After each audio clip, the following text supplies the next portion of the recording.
The Chicago Blackhawks total just 3 goals and lose each matchup during their 3-game road trip. I'll break down what went wrong for them over the weekend, Lukas Reichel getting healthy scratched, and Wyatt Kaiser and Isaak Phillips being reassigned to Rockford. All that and plenty more right here on Locked On Blackhawks. You're Locked On Blackhawks, your daily podcast on the Chicago Blackhawks. Part of the Locked On Podcast Network, your team every day.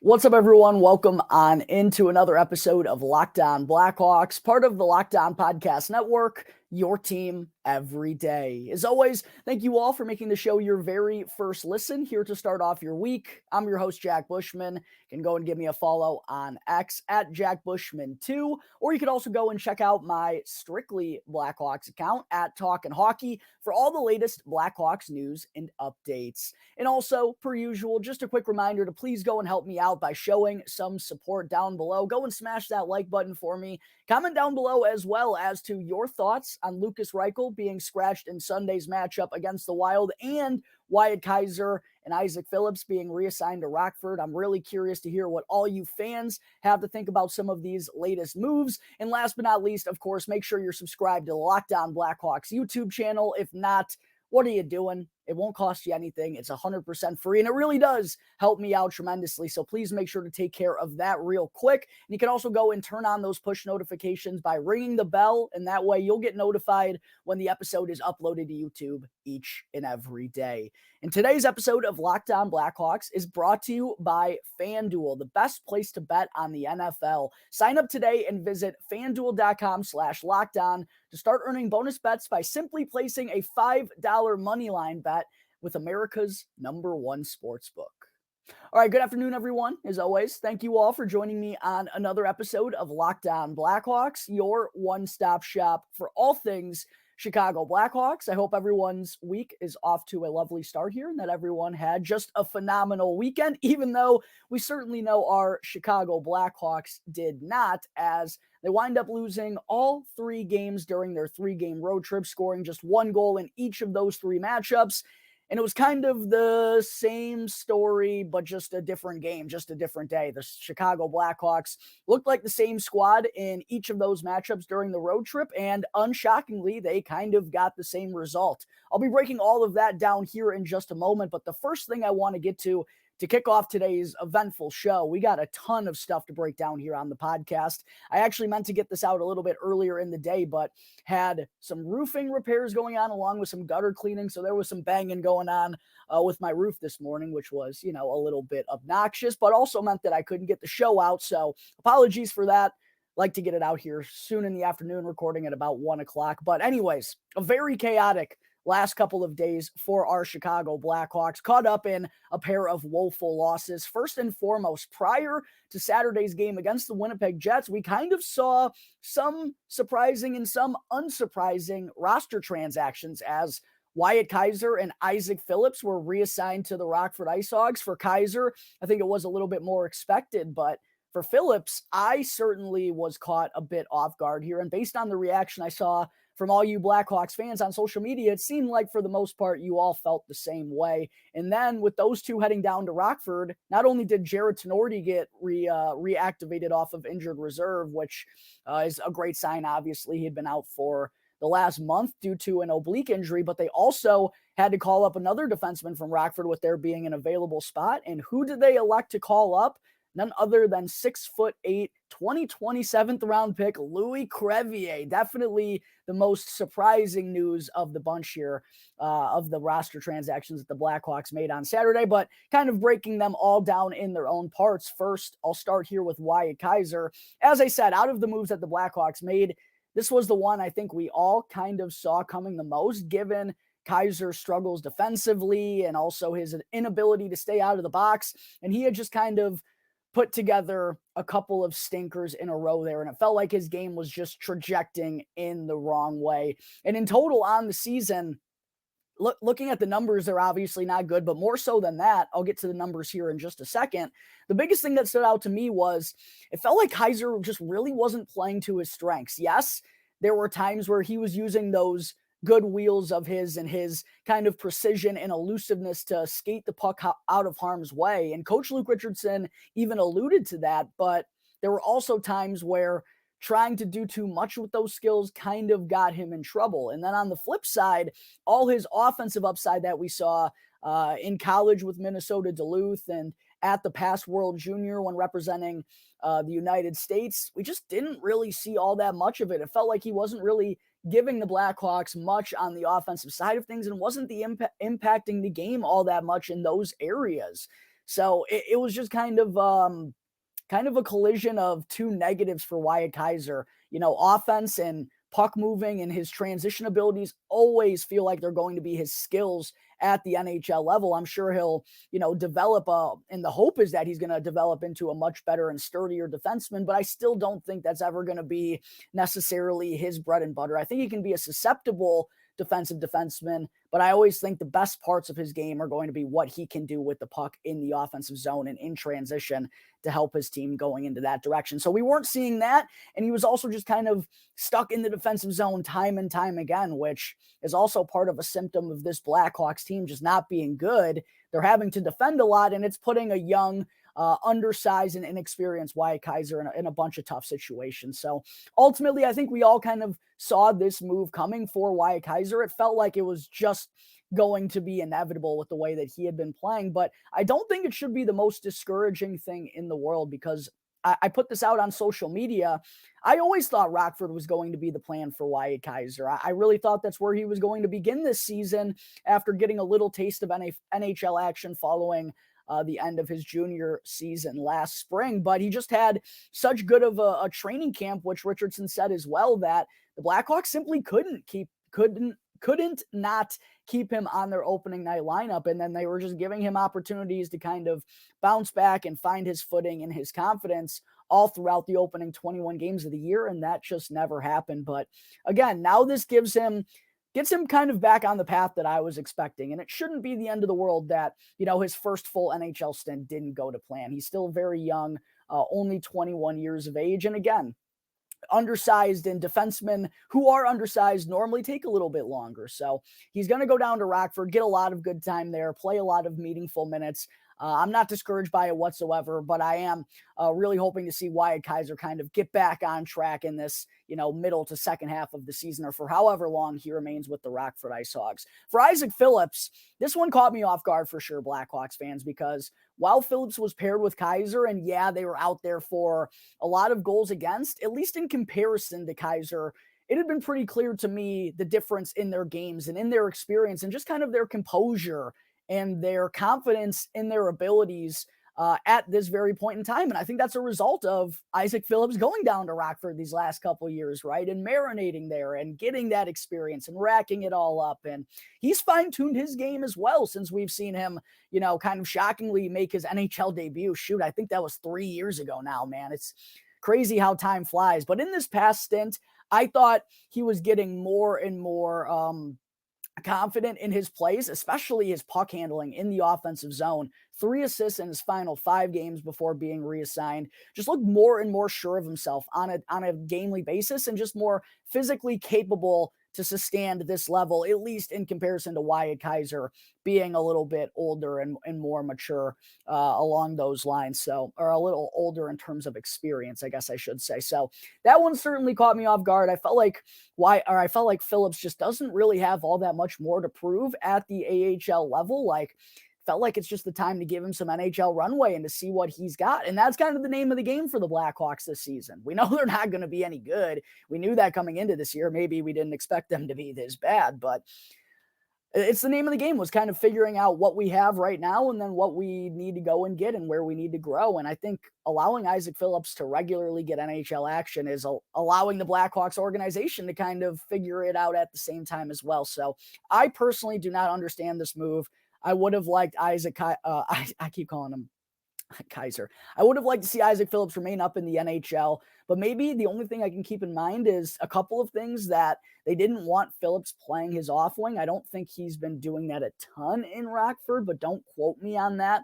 But maybe they didn't want him playing his off wing as consistently, although in his return to the Rockford IceHogs on Saturday, he was still on the top defensive pairing with Wyatt Kaiser playing on that right-hand side. So maybe that's another part of it. Maybe the Blackhawks are wanting those two to establish some further chemistry with one another down in Rockford and be that top anchor pairing for them.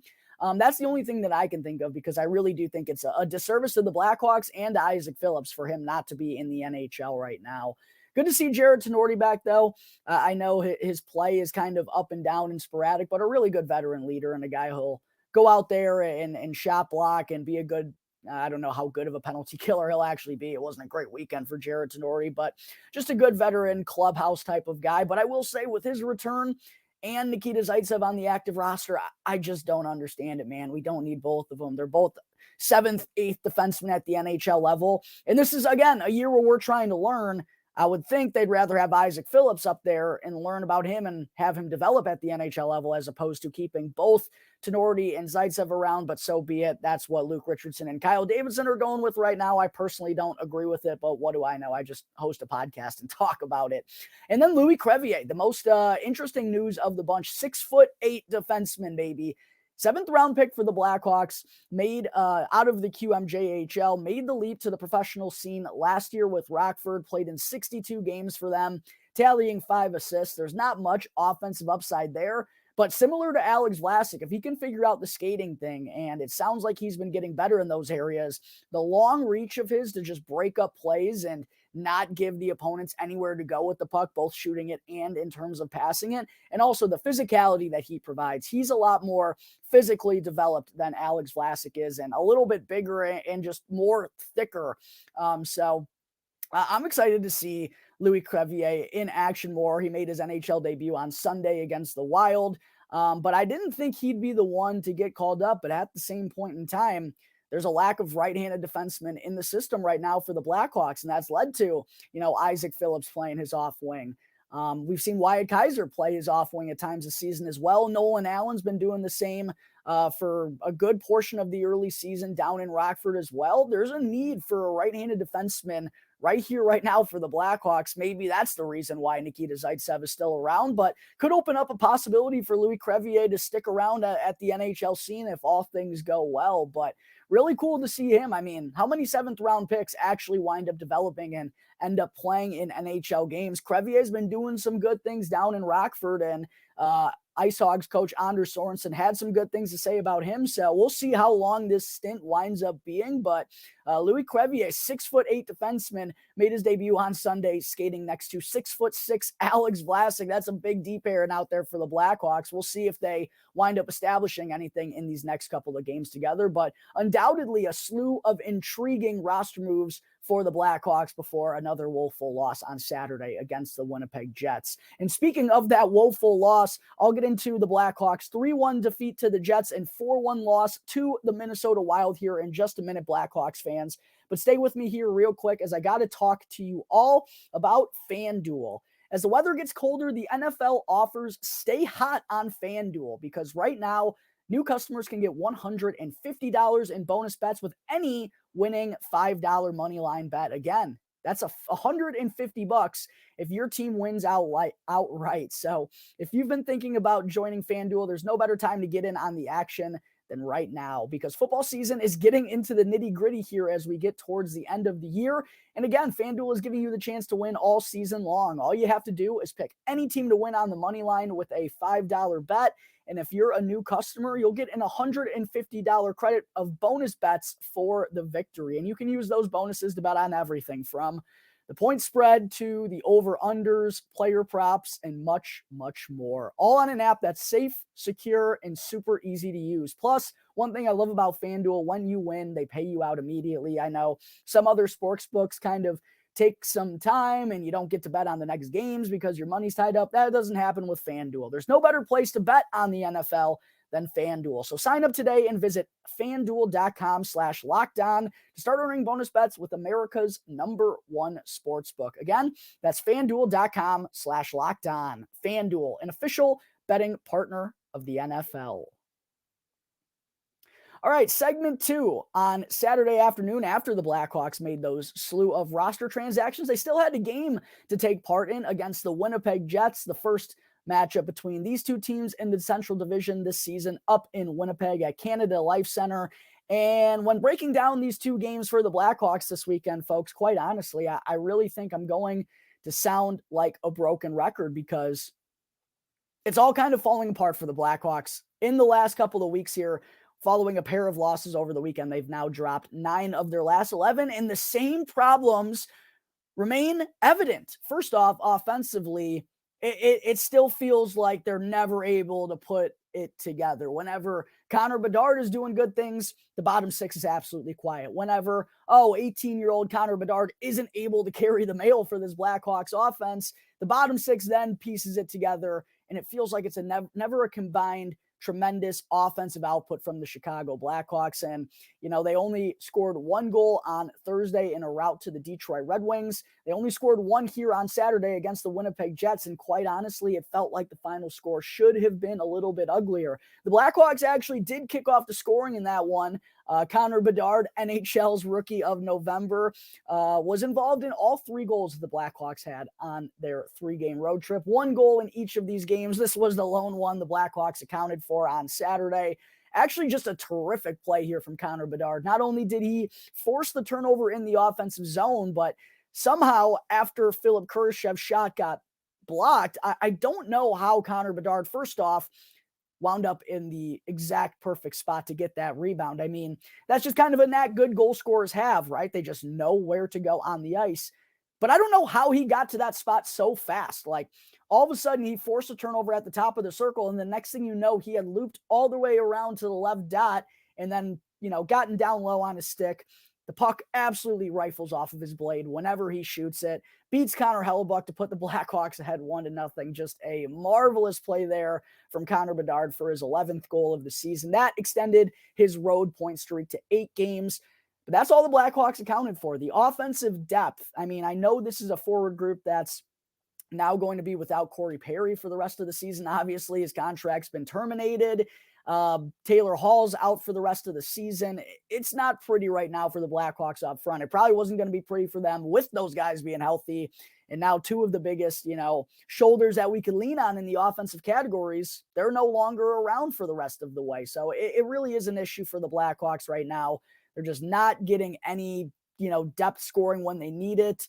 And then when the depth scoring does score, the top 6 is having a cold game. It just really feels like they're having to rely on 18-year-old Connor Bedard so much. And man, it's got to be frustrating for him that legit his first year in the NHL as a young 18-year-old, he is this Blackhawks offense. Him and Jason Dickinson, right? Like, no one else is really able to get in a groove here, it feels like. And it's really unfortunate for the Blackhawks offense. The other problem that remains with them is just the defensive breakdowns, and it goes hand in hand with the penalty kill too. That's what allowed the Jets to tie this game 1-1. Cole Perfetti gets a deflection in front of the net, but how did he get it? No one's there in front of him to knock his stick down or take the body in front of him, and these are the same problems that we're seeing plague the Blackhawks penalty kill. That tied the game up 1-1 after 20 minutes.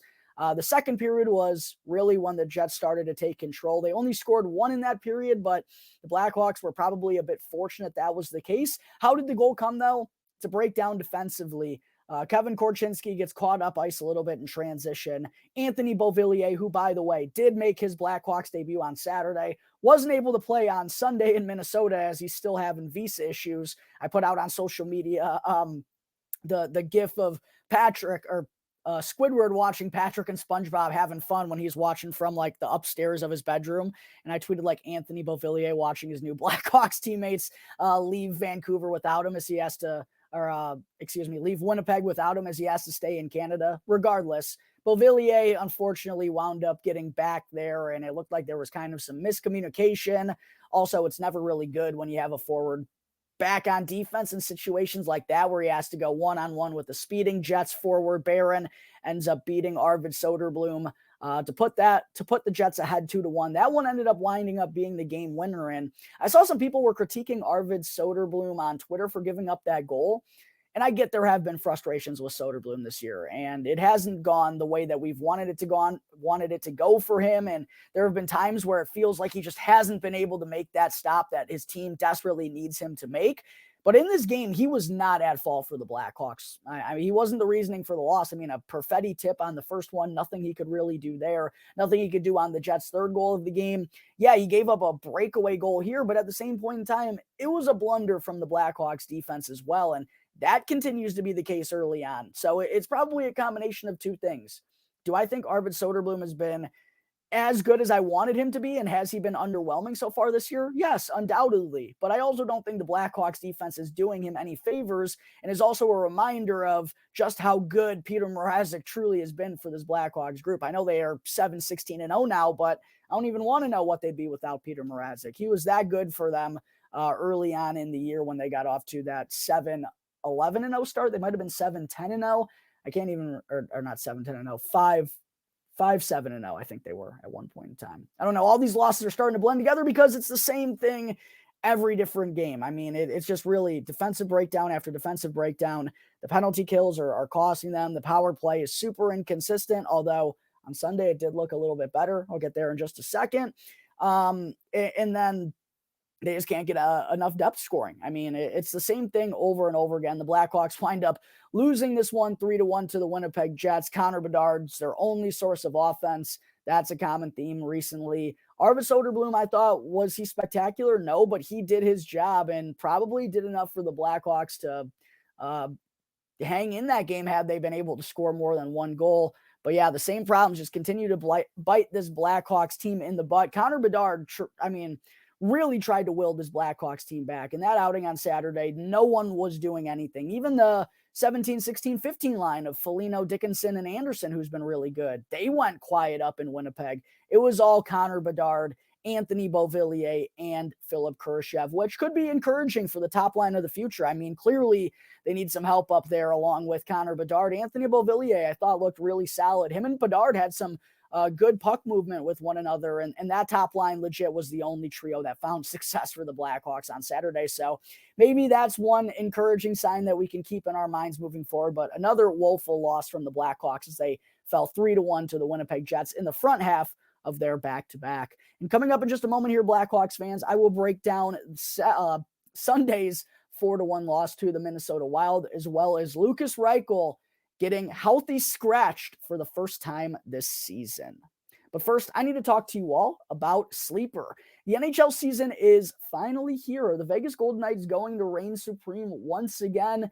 I love the NHL. I love hockey, and I know all of you do out there as well. And that's why I'm here to talk to you all about Sleeper. Sleeper is my go-to platform for daily fantasy sports, especially daily fantasy hockey, because the NHL has literally never been more exciting, and Sleeper gives you the chance to win 100 times your cash on daily fantasy action. And I mean, we got superstars in the NHL like Jack Hughes, Connor McDavid, Nathan McKinnon, Leon Draisaitl, Cale Makar. The list goes on. And of course, our baby boy, Connor Bedard here in Chicago. And all you have to do with Sleeper is simply select less or more based on their stats provided, such as goals, assists, points, saves, and more. And again, Sleeper offers you the chance to win 100 times your cash on daily fantasy action. So start paying attention, make the right picks, and you could win real big. Entries can be made in under 30 seconds, and Sleeper is live right now in 28 plus states. And you can also go and use the promo code listed down below, Locked On NHL in all caps, and you'll get up to an $100 match on your first deposit with Sleeper. Again, that's promo code Locked On NHL in all caps, and go and see Sleeper's terms of use right now for more details.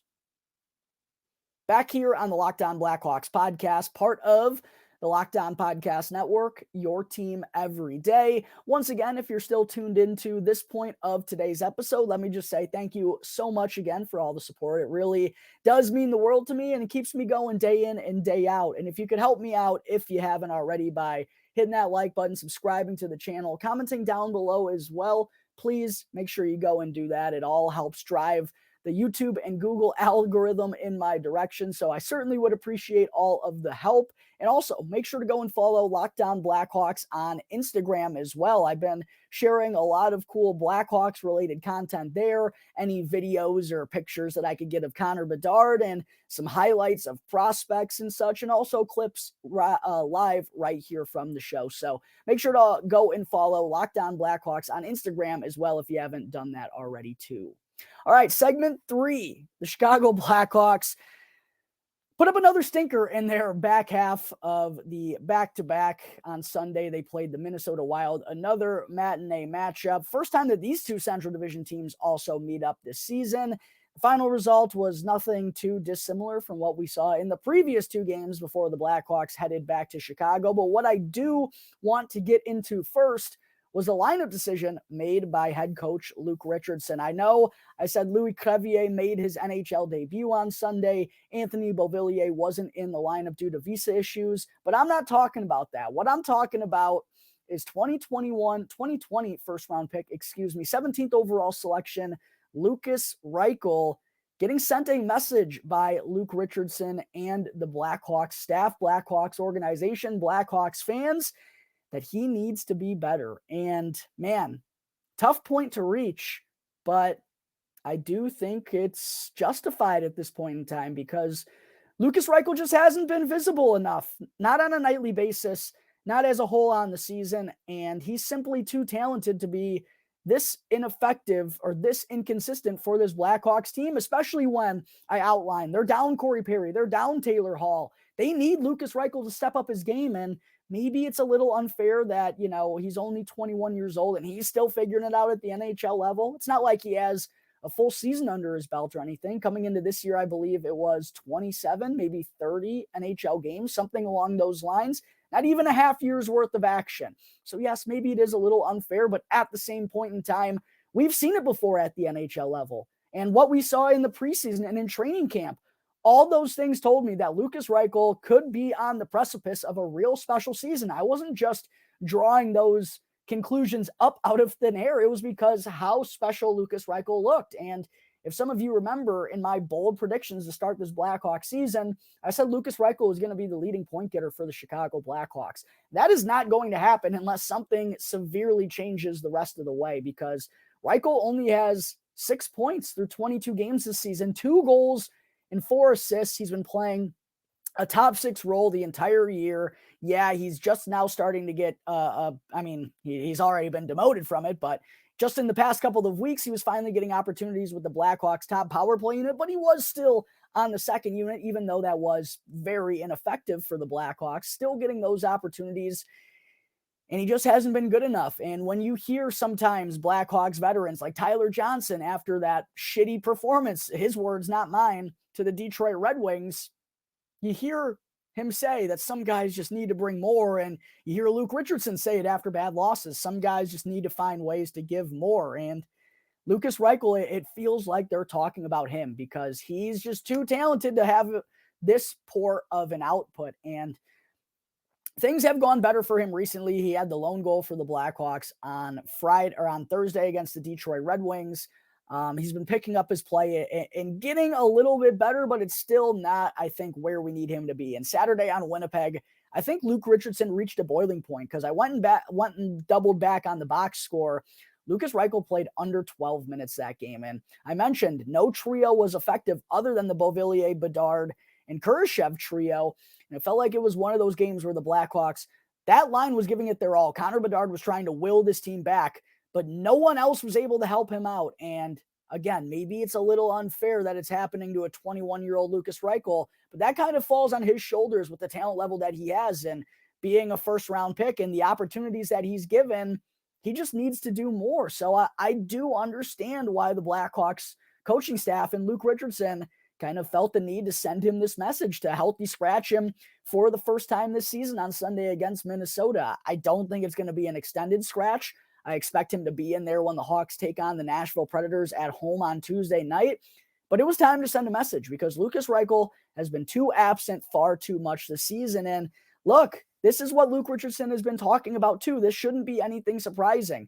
he said, we're going to let these young guys play. We're going to give them those opportunities. But what we ask of them is that they don't make the same mistakes again and again and again. And that's what led to, forget which game it was, not too long ago. It might have been against Toronto. Kevin Korchinski got demoted from the Blackhawks top power play unit because he made some bozo passes, wasn't, reading the plays correctly, and was just making the same mistakes. He had 2 costly turnovers that led to both goals for the opposition. And the rest of the way, Luke Richardson kind of gave him some tough loving by not playing him and not giving him an opportunity on the top power play unit. And that's a prime example right there of you're going to get an opportunity, but we're not just going to hand it to you. You still have to go out there and earn it. And it's the same message being sent right now to Lukas Reichel. And I think it's a proper message that should be sent. We're not just going to hand you top 6 opportunities. You got to go out there and still earn it. And this team is relying on you to be better. So I do completely agree with the Blackhawks.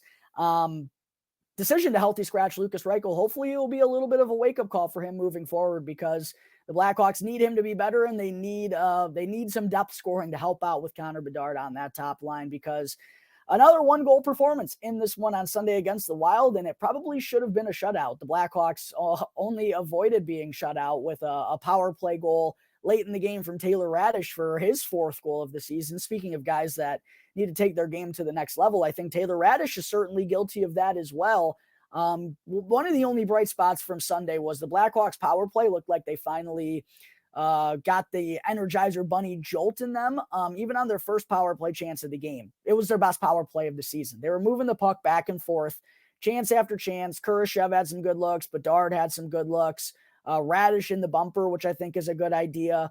They had some good opportunities. Didn't get the finished product until later in the game, but hopefully that'll get the power play going, because that'll certainly help this Blackhawks struggling offense at 5-on-5. Lukas Reichel, by the way, he's been on the ice for just 6 5-on-5 goals in 22 games this season. That's simply not good enough. But the same problems hindered the Blackhawks once again on Sunday. Penalty kill woes. I mean, at this rate, they're going to have the worst penalty kill in the league by the end of next week.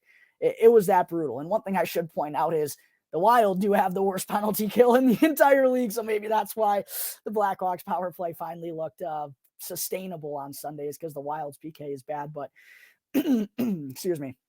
Blackhawks gave up 2 power play goals in this one. I think they've given up PPGs in 12 of their last 15 now. It's been absolutely brutal. The penalty kill can't get stops. And just backdoor tap-ins and easy redirects in front. It's the same issues. And Connor Murphy and Jared Tenorti were on the ice for all 3 goals for the Minnesota Wild in the first period. So it's not like it's just the rookies that are blowing it right now for the Hawks. It's the veterans too, and completely unacceptable. For a little bit more understanding with Jared Tenorti just coming back from injury, but Connor Murphy, he's been bad this year, man. And I've had this debate with one of my good buddies, shout out Big Will, but he's someone who posts a lot of good data on Twitter, and he messaged me saying Connor Murphy's always at the bottom of these stats. What's up with that? And I think it could be a combination of 2 things, but the eye test is also telling me that he's not been very good himself. I also think it doesn't help that he's played mostly with 19-year-old Kevin Korchinski this year, who, as Murphy is a reliable defensive guy. Korchinski, that's certainly not the strength of his game, and he's undersized and still trying to figure it all out himself. But still, Connor Murphy should be doing better, and his numbers are absolutely putrid, and quite frankly, they've been putrid for the last couple of years. Even when Jake McCabe, who's kind of a similar-ish defenseman in our minds to Connor Murphy, he was putting up much better analytics and much better numbers than Murphy was. So he's got to take his game to another level. But all in all, the Blackhawks defense is just piss poor right now, and the amount of backdoor tap-ins and easy redirects that they're giving up, and the fact that it's the same thing game in and game out. I've seen this brought up on Twitter.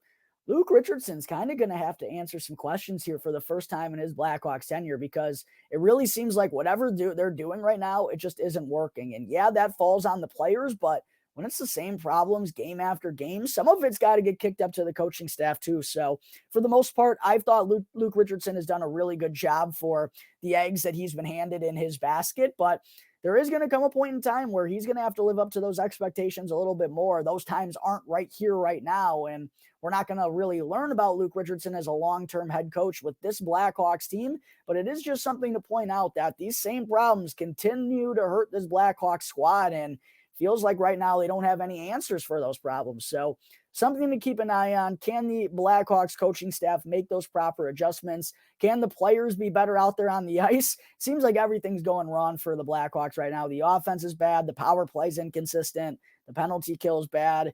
The defense, they give up easy goals. And now we're even critiquing the coaching staff. So that's going to give you all the insight you need to know about how big of a struggle it's been for the Chicago Blackhawks lately, scoring just 3 goals total during their 3-game road trip. They've now lost 9 of their last 11 and sit 7-16-0 through 20. What is that? 20. Oh boy, this is embarrassing. 23 games on the season. The Blackhawks at 7-16-0, not very good, just like my math. All right, I think that's going to wrap up today's episode of Locked On Blackhawks. As always, thank you all again for tuning into the show. Be sure to go and follow Locked On Blackhawks right now for free wherever you may be listening to your podcast, and go and follow Locked On Blackhawks on YouTube. Go and subscribe to the channel, and that way you can get the latest episode as soon as it becomes available each and every day. As always, I'm your host, Jack Bushman, and go and show me some love on X at Jack Bushman2, or you could also go and check out my Strictly Blackhawks account at Talkin' Hockey for all the latest Blackhawks news and updates. So until tomorrow's episode, that's going to do it here for the Locked On Blackhawks podcast, part of the Locked On Podcast Network, your team every day.